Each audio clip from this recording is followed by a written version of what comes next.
mensaje crea impacto y transforma la historia. 730 días luchando por llevar las gestas heroicas a todo rincón donde El Salvador está presente y que harán de nuestro país una tierra de libertad. Canadá, Estados Unidos, Europa y Australia. Bastiones en la batalla mediática. El Salvador, nuestro destino, nuestra raíz, nuestra razón de existir. Frente Intercontinental, 2 años siendo la voz del FMLN en la comunidad de salvadoreños en el exterior.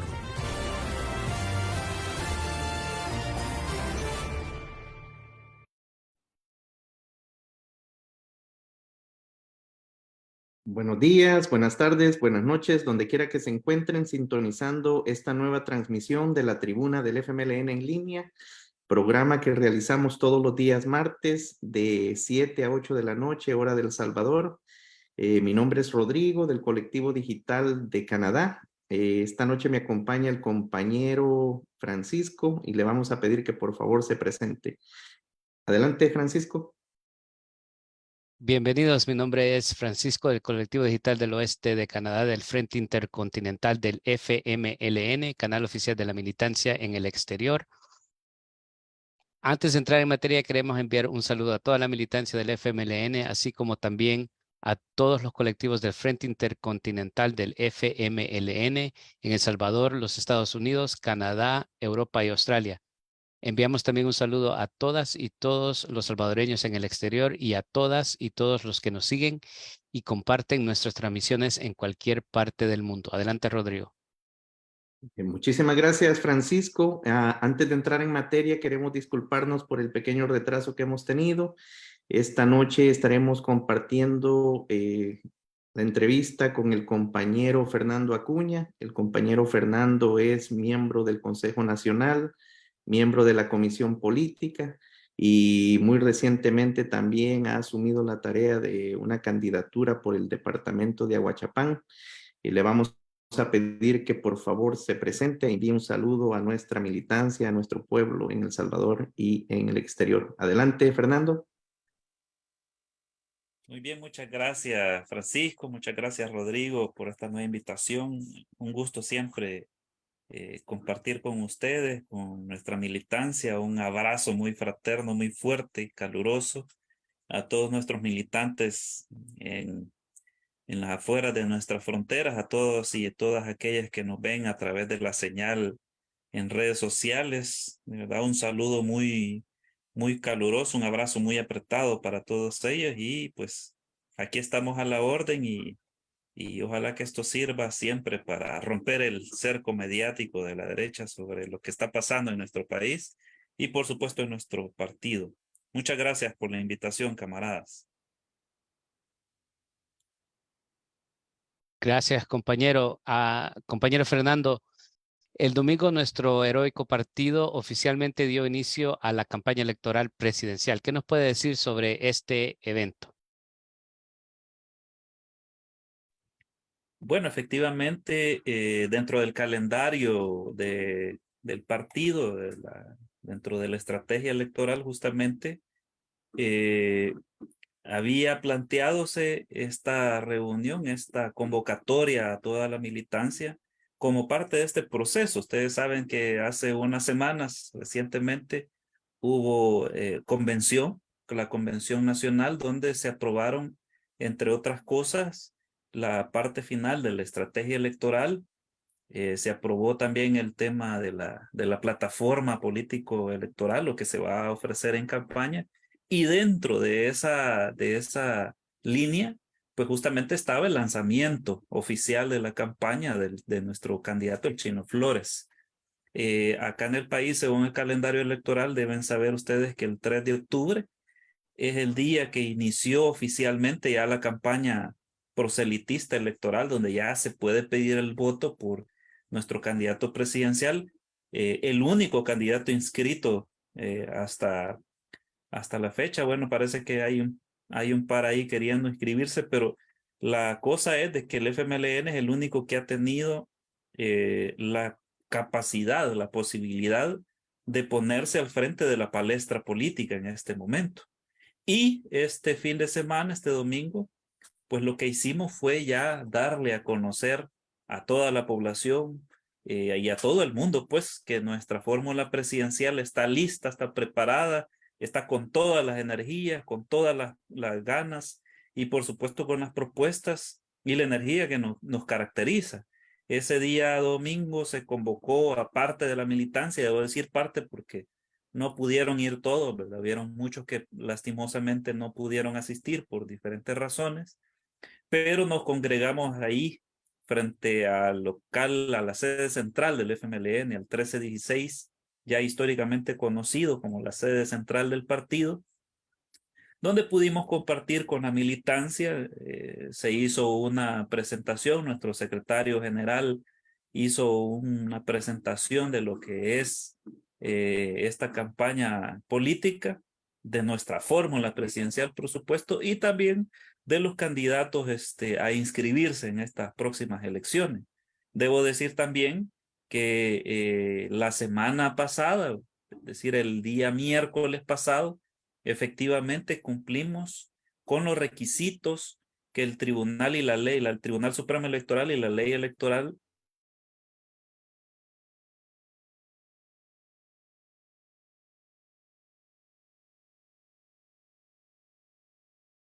Francisco, al parecer el compañero Fernando está teniendo por problemas. supuesto, de 60 diputados. Entonces, también se hizo la presentación de todos y todas ellas. Ahí pudimos compartir y conocer que la militancia los reconozca, les dé y les muestre su apoyo y, por supuesto, decirle a toda la población salvadoreña, aquí está el FMLN, estamos listos, estamos preparados con toda la energía, ¿verdad? Y, bueno, a dar todos los pasos que sean necesarios para seguir en este proceso. La próxima semana también anunciarles, se va a proceder con la inscripción de nuestros candidatos al Parlamento Centroamericano y posteriormente en las próximas semanas también vamos a inscribir a los 44 consejos municipales, los 44 consejos municipales del país en esta, como repito, en esta nueva nomenclatura política de distribución, en la que también el FMLN ya está preparado. De hecho, muchos de ellos ya están avanzando en sus respectivas campañas y no es de esperarse, no era de esperarse que el FMLN va a ser el primero en dar el golpe en la mesa, ¿verdad? Y poner las cartas para que la gente pueda ver, definir y por supuesto darle su apoyo al FMLN. Entonces eso es lo que básicamente pasó el domingo, una celebración, mucha fiesta, mucho colorido, mucha música, mucha alegría, para darle un arranque especial y emotivo también a esta campaña político-electoral. Francisco, Alfonso. Muchísimas gracias, camarada Fernando. Gracias por toda la información. Nosotros también muy motivados en el exterior, ver a nuestros compañeros, ver a nuestra dirección. También en las primeras fotos vemos a los compañeros siempre en el territorio. Vamos a pasar, Fernando, con algunas preguntas. Bueno, nuestro candidato presidencial, Manuel El Chino Flores, como lo conocemos todos, ya dio a conocer dos propuestas electorales. Una es el medio pasaje estudiantil y Hambre Cero, el gran centro de abastecimiento. ¿Qué nos puedes decir sobre estas primeras propuestas, Fernando? Bueno, primero que nada, debo decir que la plataforma política, es decir, eh, nuestro programa de gobierno, el que ahora está implementando el Chino Flores, pues justamente fue construido en la base de la consulta y de la experiencia que el partido tiene al respecto. Y estos dos primeros programas, estas dos primeras propuestas que se han lanzado, es parte de un paquete de una estrategia integral, completa, que tiene que ver con por lo menos los 7 rubros más importantes de la vida política, social y económica del país. Se ha hecho una priorización de los elementos que Por el momento, digo por el momento, también están castigando más a la población salvadoreña. Debo dar este contexto en el que se da, porque justamente el tema económico y el tema productivo son los dos elementos más graves y que más perjudican el bolsillo de los salvadoreños en este momento. Hemos pasado por, digamos, por varias fases de construcción de este proyecto, de este programa, y se ha tomado a bien pues sí, que la población también vea de que el FMLN no está jugando, es una cuestión, nosotros vamos en serio. El chino tiene la fortaleza y la valentía de siempre plantearlo de esa manera, y por eso es que estos dos programas han sido los primeros, porque precisamente es en el tema económico donde El Salvador tiene más problemas. Por eso es que el programa del medio pasaje va directamente dirigido a apoyar a los jóvenes, porque, bueno, sabemos de que hay intenciones, bueno, no solamente intenciones, sino que posibilidades de que incluso con esta crisis económica, con la inflación que se está desbordando todos los días, con el tema de la baja productividad, el alza de los precios de los productos importados y de muchas otras cosas, parece ser, y es un rumor que ya se conoce por ahí, ya hay unos planteamientos un poco al respecto, que incluso los pasajes del transporte público es muy probable que en los próximos meses se eleven. Es decir, va a haber un incremento porque la situación está difícil.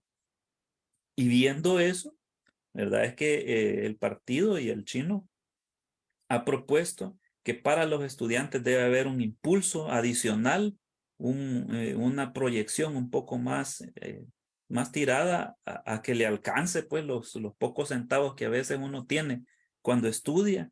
Todos los que hemos estudiado, pues al menos la mayoría, los de clase trabajadora, pues sabremos lo que cuesta siquiera movilizarse a sus clases, y por eso es que se ha propuesto hacer esto, pues que todos los estudiantes con su carnet en las unidades de transporte público le cobren nada más la mitad de su pasaje para poder, digámosle, de alguna manera, ¿verdad? Coadyuvar, ¿verdad? Ayudarle a su economía, y que esa sea una preocupación menos. Por supuesto que hay otras muchas cosas en las que también tendríamos que entrarle, pero la primera parte de todo este proyecto es que a los estudiantes, sobre todo los universitarios, hay que darles un apoyo un poco más directo, que se sienta palpable. Y con el otro programa, pues justamente es el del abastecimiento. Nosotros siempre, una de nuestras banderas sociales como partido ha sido el de la soberanía alimentaria. Este no es un concepto nuevo, pero parece ser que no es tan aceptado por la derecha, ni mucho menos asimilado, al parecer. Y esto es así como que ya no es su posición, porque como que si toda la maquinaria trabajara justamente para que El Salvador, nuestro país, siempre fuera dependiente del exterior para tener siquiera lo más básico, que es el alimento.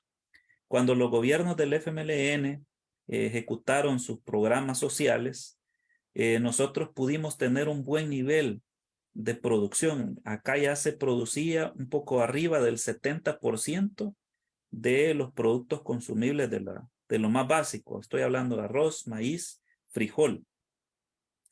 Y en los últimos 4 años eso se ha venido abajo. El agro se ha abandonado, y sobre todo no solo se ha abandonado, sino que se han destruido proyectos, programas sociales. El tejido productivo del país se ha tratado como la nada, y esto ha conllevado a que hoy, además de la inflación por el problema mundial, pues también tengamos una baja productividad. Los agricultores ya no producen, ya no siembran para vender. Es decir, ya no hay unos altos niveles de producción como antes para poder abastecer el mercado. Ahora los productores solo producen para consumo familiar, solo llenan su silo de maicito, de frijolito, para tener ellos y su familia y no tener que comprar, porque al agricultor no le sale, así en palabras sencillas, como buen salvadoreño, no le sale sembrar para vender, porque para comenzar, todos los insumos para la producción, estoy hablando de fertilizantes, fórmula, fungicidas, todo lo que se utiliza para producir cualquier cosa, están los precios en las nubes. Muy carísimo, carísimo, de verdad. Arriba de los $100 el saco de fórmula y que no les alcanza para toda la producción. Y al final de cuentas, cuando el agricultor saca su producto y llega al mercado, pues se lo queda el coyote, ¿verdad? El coyote le agarra su producto, este lo especula y lo vende a menor precio y la ganancia de la producción se la queda el coyote, ¿verdad? Y el agricultor se queda con unos centavos. Entonces eso ya no puede pasar. Lo que se está proponiendo con el programa Hambre Cero es justamente que el gobierno de El Salvador encabece un sistema de producción en el que se ayude al agricultor desde el inicio de la producción, ¿verdad? Hasta que concluya la producción, que el gobierno se abastezca con la producción de los agricultores y luego directamente vendérselo a un mejor precio al consumidor, ¿verdad? Para generarle ganancias tanto a los productores y darle un mejor precio a los consumidores, a la vez de que se enerva la producción, es decir, que se haga, que se aumente, pues, en términos sencillos, porque si el agricultor tiene ayuda, si al agricultor se le dan todas las herramientas, por supuesto que los granos básicos van a abundar. Y eso es lo que este gobierno no entiende, o por lo menos hace de la vista gorda, que ahorita lo que se necesita son cosas más básicas. No necesitamos mis universos, no necesitamos juegos centroamericanos. Y al final, pues si se hacen, está bien, ¿verdad? Está bien que se haga, pero el problema es que se desenfoca las necesidades más básicas de la gente. Ahorita hay un gran problema con los precios de la comida, con los precios de las cosas más necesarias para el sostenimiento de la familia, y ahí es donde nosotros le estamos apuntando. Ahí viene Mis Universo en unos meses, en unas semanas, y pues sí, yo no sé quiénes son los que van a llegar ahí, pero eso no le va a remediar el tema de comprar frijoles a la gente, ¿verdad? No le va a ser más barato. Entonces nosotros estamos enfocando nuestro proyecto, nuestro programa justamente en las cuestiones más básicas, y eso significan estos dos primeros proyectos. Gracias, Fernando. Pasamos a, fíjate que también la semana pasada el régimen del fulano dijo que su gobierno era considerado el menos corrupto en Latinoamérica, pero al mismo tiempo pone toda la información en reserva, inhabilita la ley LACAP, el Instituto de Acceso a la Información Pública creada durante los gobiernos del FMLN.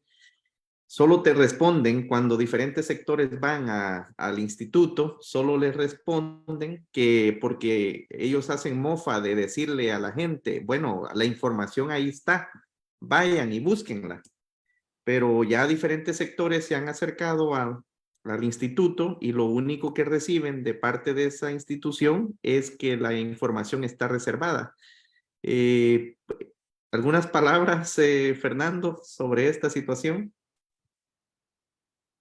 Pues mira, este tema de la transparencia, la verdad que yo le veo las dos caras, la cara de la comedia, porque en realidad es risible, los comentarios que hace el presidente, y lo fue a decir allí a la ONU, lo fue a decir a los medios internacionales, no se lo contó a un amigo así en su casa, no, es algo que lo anda vociferando a todo pulmón en todos lados, que El Salvador primero es el país más seguro del mundo. Ahí tuvimos un caso, nada menos hace una semana, triste, terrible caso del asesinato de una niña de 7 años, ¿verdad? En una colonia que supuestamente ya estaba totalmente segura. Ahí tenemos, que aparecieron unos cuerpos embolsados ahí, lastimosa y tristemente, ahí en una zona rural de San Salvador. Y así todos los días tenemos casos de esos que por supuesto son tristes, los lamentamos, pero no son el reflejo de la propaganda de este gobierno. Y esto para decir nada más en tema de seguridad. Ahora, en tema de transparencia, que es otra de los talones de Aquiles, yo ya no sé, este gobierno debe ser una especie de tarántula y todas sus patas tienen tobillos de Aquiles, porque en realidad está colmado de debilidades, de cosas que frustran a la sociedad, porque ¿cómo se atreve a decir de que este país es transparente, al menos en la administración, cuando desde el primer año, desde el primer mes de gobierno, ya se estaban poniendo todas las transacciones, las compras en reserva? Durante toda la pandemia, los casi 3.000 millones de dólares que la Asamblea puso a disposición del gobierno para atender la emergencia del COVID-19, todos los gastos están en reserva durante 7 años. Es decir, a la mitad del próximo gobierno, vamos a ver si es posible saber en qué se gastó y cómo se gastó ese dinero. Muy posiblemente cuando se llegue a la fecha lo van a poner otros 7 años en reserva. Y así todos y cada uno de los casos, sobre todo los más peliagudos, la compra de comida en México, el tema de los gastos en las vacunas, el tema de la compra de los insumos para la producción de vacunas, de todo lo de las mascarillas, todo este tema de toda la atención que se dio y los materiales que se compraron, todo está en reserva. Y eso solo en el caso de los 3.000 millones de dólares en la pandemia. Ahora, del 2021, 2022 que terminó la pandemia para acá, también todos los procesos de compra, bueno, la CAP fue prácticamente eliminada solamente cuando el gobierno la utiliza, ¿verdad? Bueno, si alguna otra entidad del Estado y si es una alcaldía que preside el FMLN, ahí sí funciona la CAP y funcionan todos los candados. Pero cuando es el gobierno, ahí sí no, ahí se van en la asamblea por dispensa de trámites, se van con reserva por 7, 8, 10 años. Las con compras directas, con nada de licitaciones conforme a la ley, todo se está haciendo de tal manera que se concentra el poder, ¿verdad? Se están, digámoslo así, encerrando todos los procesos de compra y de licitaciones en un grupo muy pequeño. Bueno, déjame decirte un ejemplo, el tema de los juegos centroamericanos y del Caribe, que fueron recientemente el mes pasado. Pues efectivamente las investigaciones que algunos medios de comunicación digitales han hecho es que ha habido un manejo tan irregular, por decirlo poco, ¿verdad? Voy a decir para no acusar, porque efectivamente no se pueden ni conseguir pruebas, pero ha habido un manejo tan irregular de los fondos. Se mandaron a construir instalaciones deportivas, se mejoró el estadio Flor Blanca, el Mágico González, ¿verdad? El Gimnasio Nacional, la ciudad deportiva de la UES, todos ellos con reserva. Y además de eso, imagínate que el Gimnasio Nacional se cerró un año antes por remodelaciones, un año antes, y se invirtieron, parece que fueron casi 60 millones de dólares solo en la primera fase. Cuando se iba a inaugurar, se dijo no, mejor no, se mandó a demoler todo eso y se volvió a construir. Ahorita están construyendo otra fase de las remodelaciones del gimnasio. Ya lleva 2 años cerrado el gimnasio y no se ha podido ni siquiera ver un adelanto, ¿verdad? Ahí todo lo que se le construyó al principio, que costó millones de dólares, ahora es chatarra, basura, escombros, porque lo mandaron a demoler. Dinero perdido, además de que cuando las empresas, que fueron varias, empezaron a ofrecer sus servicios, solo por eso se les daba dinero, por hacer el concurso, y al final se le adjudicaba a las mismas empresas recientemente creadas por ese mismo círculo. Es una cuestión de corrupción tan enorme, tan grande, tan descarada, ¿verdad? Que es horrible. Por eso es que está en reserva. Y no se puede decir en ningún momento que este país se está siendo manejado con transparencia. Para nada. Ni la más mínima cosa. Uno llega a cualquier institución del Ejecutivo y se quiere uno acceder a la información a través de la ley, porque hay una ley, la ley de acceso a la información. Busca uno de qué manera y es imposible que un ciudadano común pueda tener información sobre la más mínima cosa, ¿verdad? Entonces es complicado. Yo por eso digo las dos caras de la del teatro, ¿verdad? Sí es una comedia porque da hasta risa la forma descarada en la que estos personajes lo dicen, pero por el otro lado es una tragedia, porque son millones de dólares los que se están perdiendo, los que no sabe para dónde van, y que al final de cuentas es el ciudadano salvadoreño común y corriente quien nos va a tener que pagar, y ni siquiera nosotros quizás, sino que nuestros hijos. Eso es una tristeza, es una tragedia. Entonces esto no puede seguir así. Por eso no, el FMLN siempre ha puesto en alto la denuncia, demandando a las instituciones que aclaren cómo es que sean todos estos procesos, que sea un poco, por lo menos, decente y transparente, pero es imposible, es imposible. Es como hablarle a una roca, ¿verdad? Este gobierno no da, pero ni el más mínimo atisbo de transparencia para lo más mínimo. Así que eso es lo que está pasando, Francisco. Gracias, Fernando. Sí, mantiene entretenida a la gente con esas sus lucecitas y todo ese tipo de cosas, pero bueno, yo creo que nuestro pueblo, no perdemos la esperanza de que nuestro pueblo más temprano que tarde despertará, Fernando, y está despertando. Silenciosamente, pero este pueblo está reconociendo el engaño al que fue sometido, el descaro con el que se le miente, o sea, este fulano no tiene reparo de venir y decirte en la cara, o sea, hay gente que tiene un poco de decencia, un poco de vergüenza, pero este fulano sí que no conoce eso, pero bueno, ya será el pueblo el que defina qué es lo que quiere determinar, seguir con la sopa de pitos, como decimos tradicionalmente, o retomar el camino de la democratización tan tierna que veníamos construyendo. Fernando, también recientemente, como sabemos, bueno, según dicen las autoridades de Cimetriz, explican de que generalmente los médicos están por contratos, tradicionalmente se les renuevan los contratos, pero tenemos entendido que el gobierno no está extendiendo los contratos de aquellos médicos que al parecer han denunciado, han tenido la valentía, el coraje de denunciar la escasez de medicamentos en los hospitales. ¿Algunas palabras sobre eso, Fernando? Sí, por supuesto.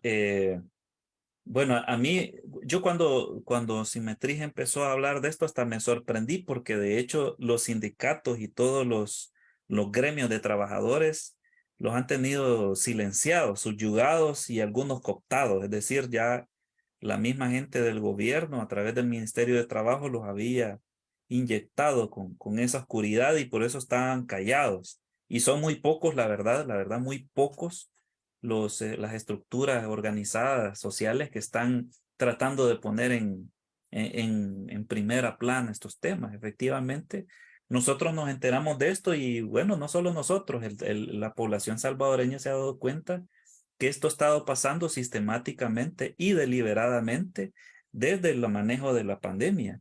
Cuando un médico, una enfermera, un empleado administrativo cualquiera se atrevía, y ya sea en público, redes sociales o como sea, a denunciar todas las falencias y los malos manejos, la mala administración de este Estado, inmediatamente iba para afuera, ¿verdad?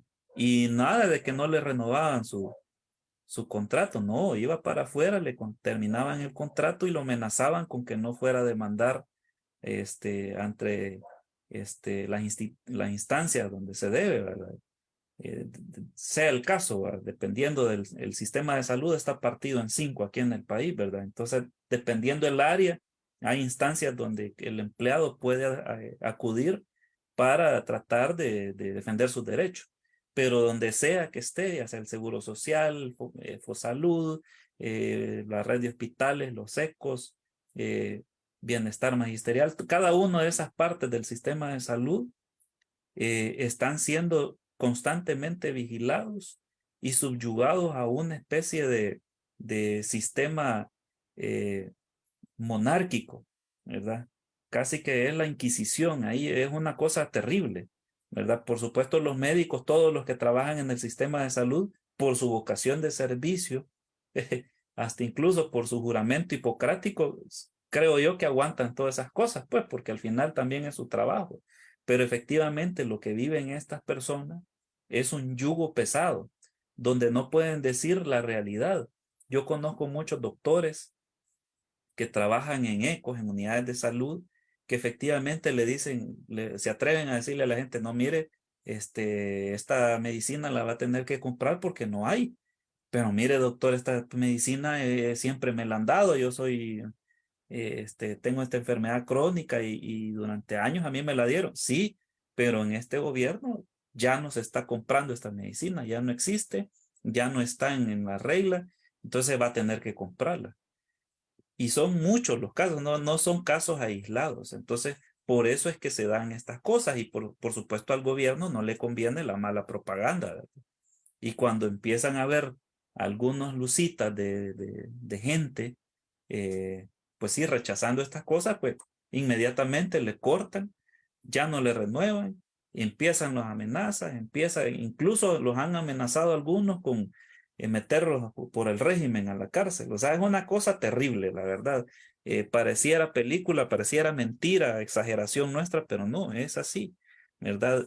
Qué bueno que el sindicato se ha alzado la voz y ojalá otros sigan ese camino, porque no son pocos, repito, no son aislados los casos lo que está pasando.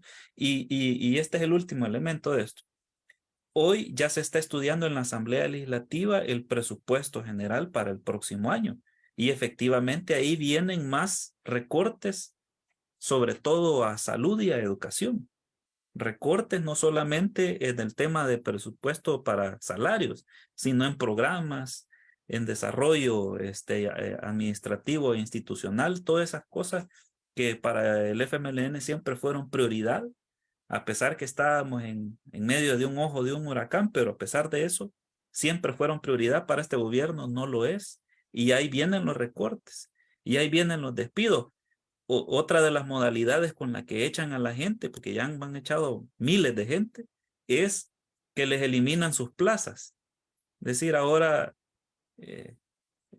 tú estás ahí empleado como conserje en una institución y al año siguiente, aunque estés por ley de salarios, lo que hacen es que eliminan tu plaza y la vuelven a crear con otro nombre. Ahora se llama encargado del aseo, ¿verdad? Pero ya no es conserje, entonces ya no te contratan y contratan a otro, que por supuesto es un activista de nuevas ideas. Ahí hemos visto desfilar miles de gente, ¿verdad? Que han sacado un montón de gente que años de trabajar, buenos trabajadores, para meter a activistas de nuevas ideas. Entonces no se vale, ¿verdad? Nosotros también nos unimos solidariamente a estos llamados de atención y vamos a ver si podemos acompañar en la lucha a todos los despedidos que van a seguir siendo cientos de miles. Gracias, Fernando. Bueno, antes de continuar, antes de continuar con nuestra programación, queremos mandar un saludo especial a nuestros veteranos en reserva moral de nuestro partido, a nuestros veteranos y veteranas del conflicto armado en El Salvador, a nuestros héroes y heroínas caídos, a las víctimas de las fuerzas represivas del Estado y como hoy y siempre demandamos justicia y reparación. También el día de hoy se conmemora, Fernando y compañero Francisco, un aniversario más de esa terrible masacre denominada el Trapiche, en el Trapiche, creo que en el departamento de San Vicente, donde 16 personas fueron asesinadas por las fuerzas del Estado de aquel entonces. Compañero Fernando, sobre el tema con el que terminaste, la última interrogante, fíjate que teníamos por ahí un video donde el licenciado Villalona planteaba exactamente eso que tú dices. Y es importante recalcarlo porque este gobierno llegó al poder denunciando aquellas cuestiones del familión y de los activistas del FMLN. Y bueno, hoy aquellos que simpatizaban con Arena podrán reconocer que durante los gobiernos del FMLN, fíjate que yo recuerdo esto, y me voy a tomar un minuto, Fernando, yo recuerdo que la primera ley que pasó la Asamblea Legislativa, cuando tomó posesión el compañero Salvador Sánchez Serén, fue prácticamente amarrarle las manos para no poder despedir a nadie.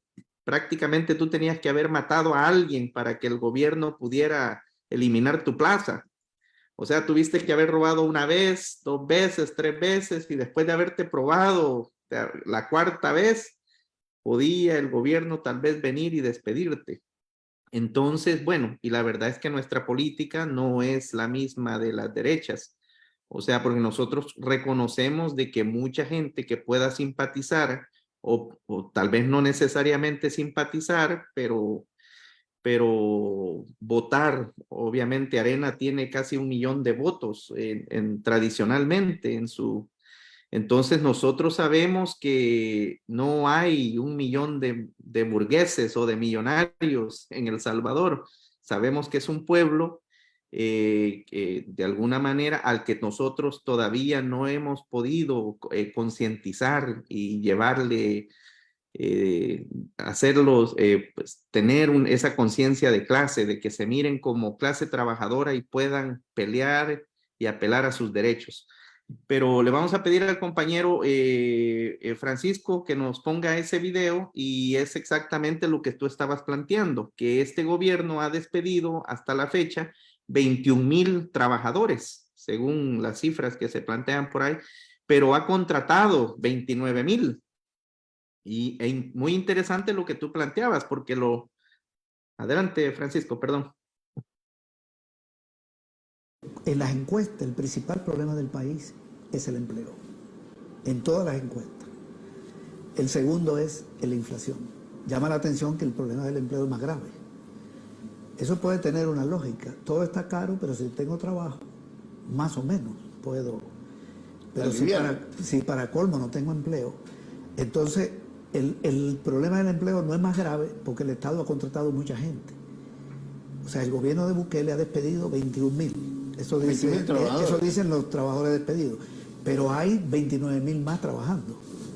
O sea, subió a 9,000 Repuso los 21,000 y contrató 21,009 en 3 años, en un poco más de 3 años.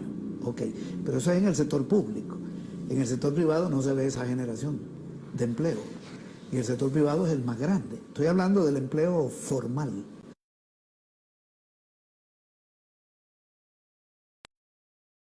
Adelante, Fernando. Algunas otras valoraciones sobre lo que tú ya mencionaste. También esto genera más adelante también, al parecer, una exportación de pobres hacia el norte, gente buscando ese supuesto mal llamado sueño americano. ¿Tus valoraciones, camarada? Pues efectivamente, esto nosotros ya lo venimos manejando, sabiendo desde el primer año de gobierno de Bukele.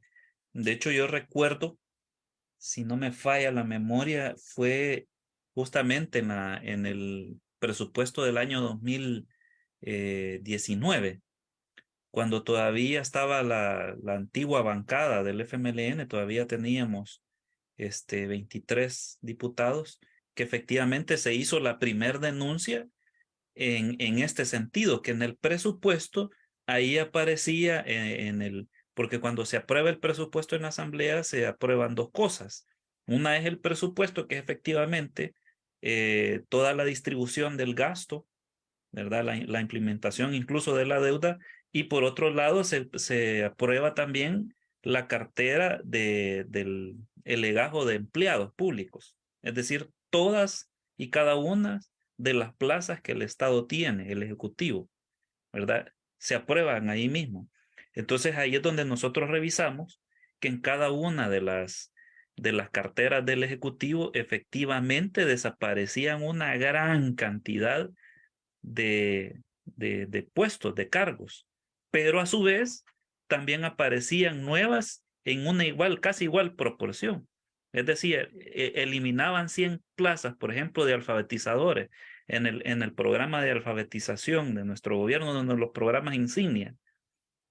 Desaparecían un ejemplo, no recuerdo ahorita el dato, desaparecían 150 alfabetizadores, pero a su vez, en la misma cartera aparecían 150 plazos para trabajos diversos o cuestión implementación o sea, efectivamente Youtubers. eliminaban las plazas, sí, eliminaban las plazas para quitar a todos los alfabetizadores que hicieron una gran obra durante años en nuestro país para sacar a la educación adelante en nuestro pueblo, ¿verdad? Sacar del analfabetismo al país, y metían a esa misma cantidad, pero de activistas de nuevas ideas, porque ahí los veíamos, ahí pasaban, ¿verdad? Y se cambiaban la camisa celeste y ya se ponían las del Ministerio de Educación, ¿verdad? Es decir, eso pasó desde el primer año.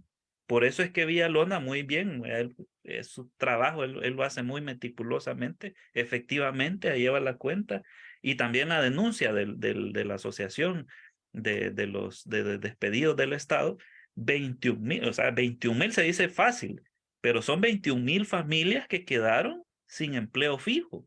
Y muchas de ellas, yo me atrevo a decir la mayoría, la gran mayoría de esos eran personas que habían trabajado durante años y que esa era su principal fuente de ingresos para su familia, el sostenimiento de una familia completa.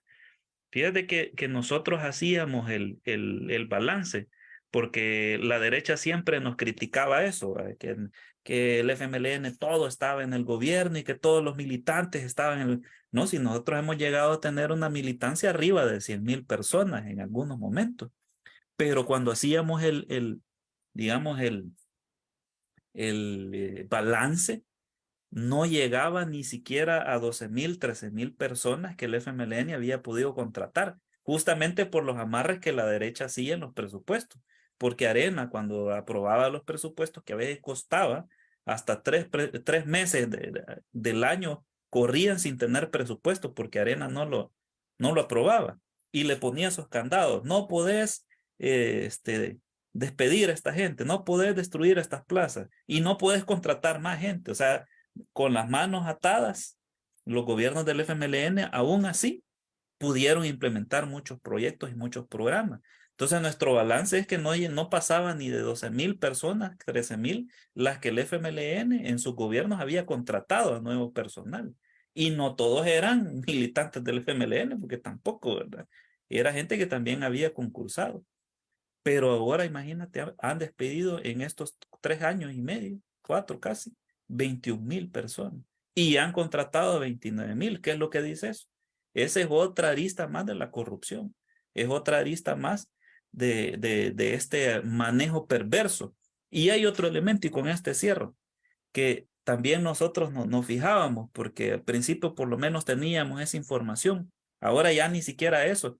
Ahora nuestros compañeros de la asamblea, los diputados, cuando dicen, vaya, viene la discusión del presupuesto, no les dan ni copia del documento. Tienen que estar ahí nada más escuchando a ver qué dice, porque no les dan ni siquiera el papel donde está toda el legajo de lo que se va a aprobar, pues justamente para mantener oscuro eso. Pero cuando nosotros mirábamos eso, de que se desaparecía una plaza que ganaba, ponele, $800, desaparecida. Y decían, hemos recortado el gasto, destruimos 800 plazas con $1,000. Pues sí, pero no decían que a la misma vez creaban nuevas plazas y estas ya no ganaban 800, sino que $1,500 $1,500. O sea, los que contrataban ellos sin hacer nada porque ya no tenían programa. Destruyeron el programa de Ciudad Mujer, pero contrataron gente para Ciudad Mujer con salarios elevados. ¿Entiendes? Simplemente para darle trabajo a toda esa gente. Y ahí estaba. Por eso es que este gobierno ha fracasado en muchas áreas del Estado, porque destruyó los programas, contrató gente sin hacer nada y por supuesto dejó en el desamparo a miles de familias. Y esto va a seguir pasando este año. Ahí vienen los recortes, ahí viene ya el dedo en la llaga, en la pobreza, vamos. Eso significa bajar a alguien del índice de pobreza relativa a pobreza ya casi extrema. Aquí en El Salvador ya hay gente que se ha muerto de hambre, justamente por eso, de hambre. Ni siquiera en África hay tantos países. Aquí ya hace 2 meses aquí en Ahuachapán se murió una persona de hambre, pues no tenía para comprar su, ¿verdad? Y vivía solo comiendo mangos y guineos en su casa. Entonces, eso es crítico, es una cuestión crítica y cada uno de estos detalles cuentan, ¿verdad? Por eso es que nosotros estamos en esta lucha, ¿verdad? Porque estas cosas deben remediarse, deben acabarse. Así que eso es, Rodrigo. Gracias, Fernando. Fíjate que también, antes de entrar en la última, porque ya el tiempo ya me está haciendo la señal, Francisco, fíjate que este gobierno ha sido muy habilidoso de ocupar ese resentimiento y el odio y de promoverlo. Por ejemplo, para llegar al gobierno hablaba de los salarios. Recientemente, en lo que metió preso a este individuo de apellido Durán, resulta que el salario de este personaje era de $16,000, Fernando, $16,000. Y resulta que todavía salió ladrón, por lo que aparentemente dicen, porque ellos mismos son los que lo han llevado preso. Supuestamente lo removieron de su cargo allá por marzo, imagínate, y resulta que ha estado libre o no sé dónde ha estado, pero que parece que recientemente lo fueron a capturar.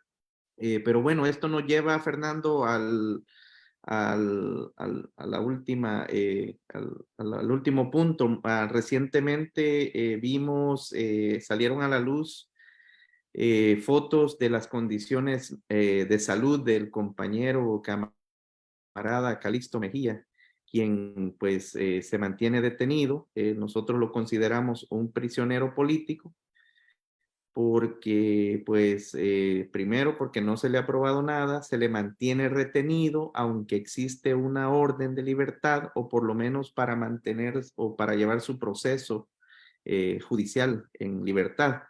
Vimos las condiciones deplorables en las que se mantiene el compañero camarada Calixto, nuestra solidaridad a su familia, a los compañeros más cercanos a él, ¿cómo se llama? Y denunciamos pues este vil crimen de este personaje que aparte de pasar tomándose fotos ahí con la bicicleta esa de payaso que acaba de recibir y fusiles ahí recién importados y nuestra gente muriéndose de hambre, entonces nuestra solidaridad y la lucha continúa. Unas últimas palabras, compañero Fernando, para nuestra audiencia, para nuestra militancia. Pues sí, efectivamente, hoy, bueno, sí, recientemente también hemos visto las imágenes, de verdad, que se sienten, ¿va? Es una cuestión, eh, pues sí, que uno no logra de digerir, de procesar, porque efectivamente ese es un caso, quizás el caso de que sea el compañero Calixto y que no sé, los familiares tuvieron que no sé qué hacer para poder tener acceso a él, porque ya llevaban algunos meses sin poderlo ver siquiera, ni hablar con él, y que haya podido salir un poco de su historia a la luz. Pudieron hacer eso. Pero ese es uno de miles, según muchas entidades, Cristosal y otras muchas organizaciones sociales de víctimas del régimen, efectivamente han evidenciado ¿verdad? Con fotos, con videos, con testimonio de mucha gente de lo que se vive en esas cárceles. Es decir, ahí hace unas semanas efectivamente ahí vimos un bombardeo de unos días, no sé si se dieron cuenta de muchos reportajes, incluso de medios de Colombia, de Costa Rica, de otros lugares de México, que vinieron a hacer el reportaje ahí a ver cómo vivían los detenidos en el Secot, en la cárcel esta de San Vicente. Y bueno, salía ahí como que si los presos vivían en una portada de la atalaya de los testigos de Jehová, ahí todos abrazados con leones, tigres, caballos y vacas. No, era como que si, no, hasta agradecidos con el presidente de que los tengan ahí, pero nada más enseñaban una celda que ya la habían preparado desde antes con condiciones para poder justamente dar esa percepción, porque este gobierno es de la percepción, ¿verdad? Maneja la percepción a su antojo, pero no enfocaron justamente lo que están pasando ahí en el penal de Izalco, en el penal de Santa Ana, en Apanteos, en Mariona, cómo tratan a todos los privados de libertad. Y no estoy hablando de los criminales, de los pandilleros, no, eso, la verdad a mí en lo personal no me interesa. Y creo yo que no nos interesa mucho en el sentido de que no estamos abogando en sí por ellos, sino por los miles, digo, miles de personas que son inocentes, que se fueron así, ¿verdad? Como piedra en la colada, ¿verdad? Que les tocó y justamente por el manejo del régimen de excepción y de este gobierno de querer hacer propaganda de todos, los metió presos y ahí están, mírate.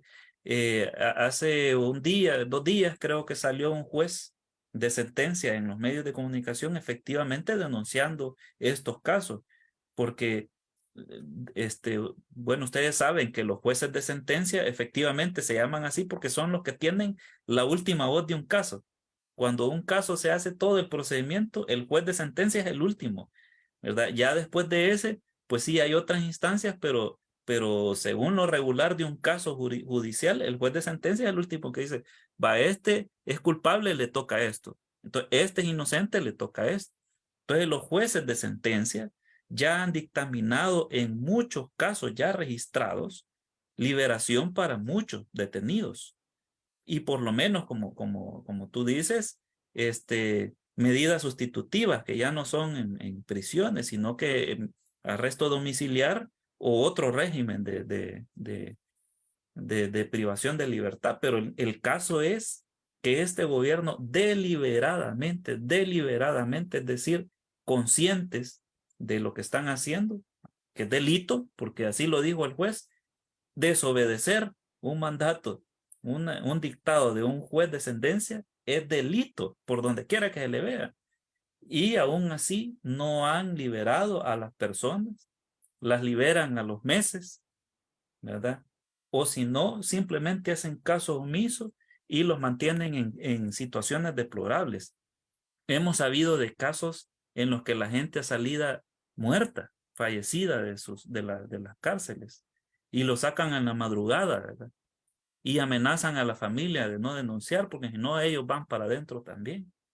Hay un caso de un profesor ahí, me voy a reservar igual porque es demasiado delicado esto para las familias. A nosotros a veces nos cuentan casos, pero nos piden que por el miedo, de verdad, pues no miedo, terror, ¿verdad? De que no contemos a detalle ni demos nombres justamente porque efectivamente ha sido así, los han amenazado con fusil en la cara, ¿verdad?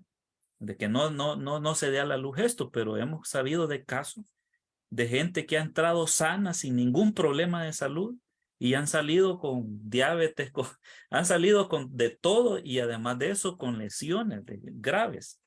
Ahí hubo una persona que la fueron a recoger el cuerpo al Hospital Rosales y salía de una de las prisiones. Y la familia no sabía siquiera que había fallecido. Cuando lo fueron a ver, el cuerpo de él estaba machacado, la cabeza, el cráneo, los huesos, las costillas, los dedos. O sea, de una tortura que se miraban solo en los años 70, que ustedes debieron conocer de esos casos de la guardia cuando de verdad torturaba a los compañeros. En esas condiciones han salido muchas personas, jóvenes, ¿verdad? Y que los han sacado justamente porque no les han hallado ninguna evidencia, pero se han llevado la tortura de sus vidas, ¿verdad? Y es una cuestión complicada. Mira las condiciones en las que han tenido a Calixto con todas esas erupciones, esos problemas de la piel, que uno puede decir, pero pues sí, no, es una cuestión que queda grabada o sea, no es necesario hacer eso, pero por supuesto, lo que quieren ellos es este tema de la justicia medieval, ¿verdad? Aunque sean justos, pero tienen que pagar y son las cabezas en las lanzas, ¿verdad? Para dar un mensaje de terror, de que no se metan y no digan nada porque la siguiente cabeza va a ser la tuya, de que va a estar clavada en la lanza. Ese es el mensaje, es una justicia medieval que creímos que ya habíamos superado esas etapas hace cientos de años, a 500 años, pero ahí están, fallecidos, enfermos, de una manera deplorable los presos y muchos de ellos sin causa, ¿verdad? Entonces nosotros también un saludo solidario a la familia de Calixto y a los demás compañeros que están en las mismas condiciones, porque muchos de ellos ya tienen medidas sustitutivas, incluso de ellos, algunos que ya están sobreseídos, pero todavía están en las cárceles ahí pagando algo que no deben de pagar solamente por el capricho de este gobierno de dar su mensaje de que se está atacando la corrupción, cuando no es eso, es simplemente una caprichosa medida de venganza, ¿cómo se llama? De injusticia, de persecución política. Entonces nosotros también nos unimos al saludo solidario a la familia. Ojalá muy pronto, más pronto que tarde, sepamos de que ya el compañero está en mejores condiciones, ya en su casa o como sea, ojalá que sí, al igual que todos los demás presos políticos que todavía están ahí sin tener que estar. Entonces, esas son mis palabras, Rodrigo. Gracias, Fernando. Muchísimas gracias. También nuestra solidaridad y nuestro reconocimiento a todo ese pueblo valiente que ha tenido el coraje de denunciar ante tan terribles condiciones, ante ese terror, hasta ese amedrantamiento constante de lo que debería de ser una fuerza de seguridad que debería de darte tranquilidad. Ya de todos es conocido los otros casos, al parecer un capitán de la Marina allá por el Puerto del Triunfo está sentenciado también por la misma situación del crimen que cometieran los 6 soldados, auspiciados, ayudados, apoyados por el alcalde de Nuevas Ideas para salir del territorio e encubrir el crimen. Fernando, solo para dejarte ya para retirarnos, el camarada Francisco tiene ahí para afinar todo lo que nos venías diciendo, porque nosotros somos, bueno, yo en lo personal soy un fiel creyente de que no existe es una percepción, como tú lo decías, es una percepción de seguridad, y la compañera Marlene Funes lo dice muy bien en este pequeño video, y con esto nos despedimos. Adelante, Francisco.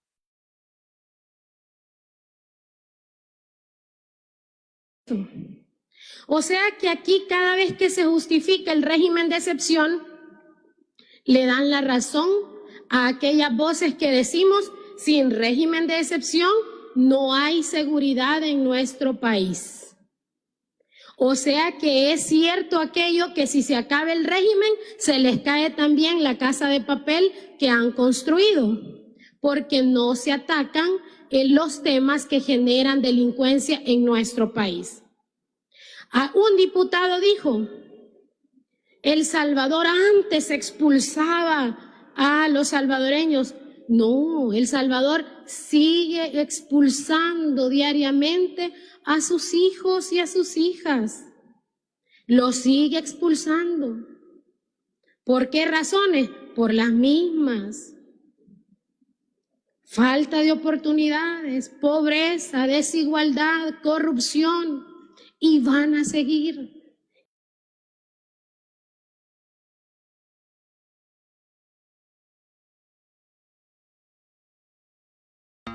Agradecemos a nombre del Frente Intercontinental del FMLN y canal oficial de la militancia en el exterior, los que se conectaron para transmitir, y a las personas que siguieron la transmisión en vivo, compartieron y comentaron.